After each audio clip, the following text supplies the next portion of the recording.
Hi, thanks for coming to the Homeless Youth Count. This is year 2016. It is a joint production between Nevada Youth Empowerment Project and Build Our Center, and what we are looking to do is participate in the HUD Continuum of Care point in time count. It happens all over the country in every county where they want to get an accurate count of homeless people in each area.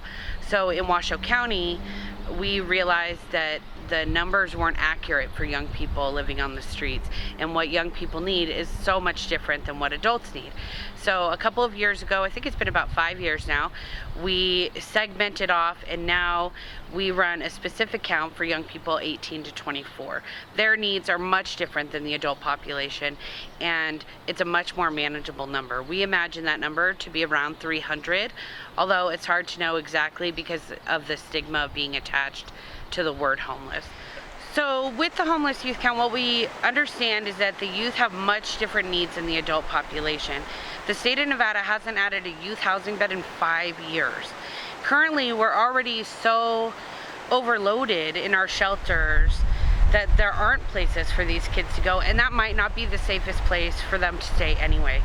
So I'm hoping that with these numbers, we're able to really look at housing, affordable housing, which is so important, and focus on what we can provide to these young people to help them build a foundation for their future.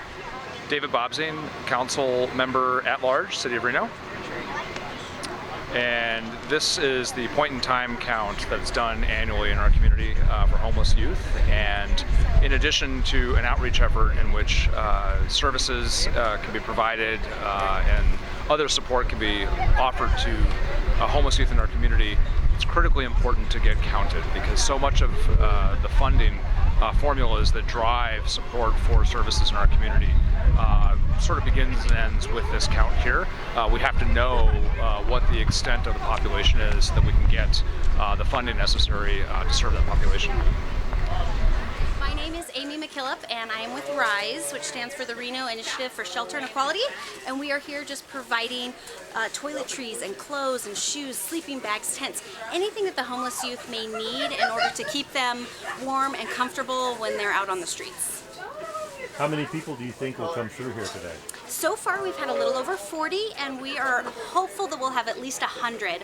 I know we're waiting until school gets out at 3 in order to have more students or more youth show up. So I'm with Northern Nevada Hopes. We are a nonprofit community health clinic down in town, Reno.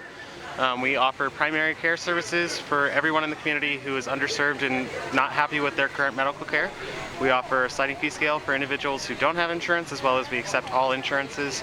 We have psychiatric services, psychological services, on-site pharmacy, social services, basic primary internal medicine, and then we're also here today doing rapid HIV testing and syringe service programs. So we are the only operating syringe service program in the entire state of Nevada.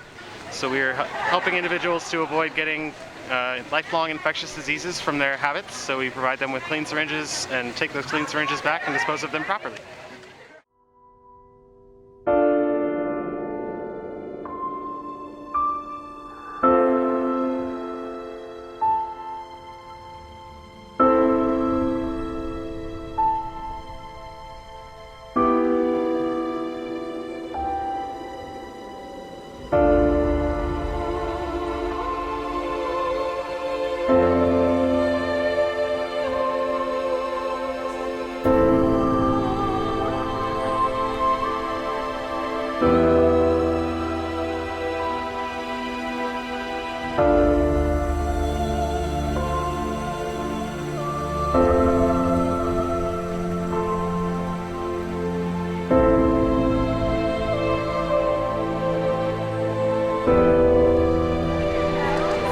It's been exceptional weather, which is fantastic. The generosity of people in our community absolutely blows me away.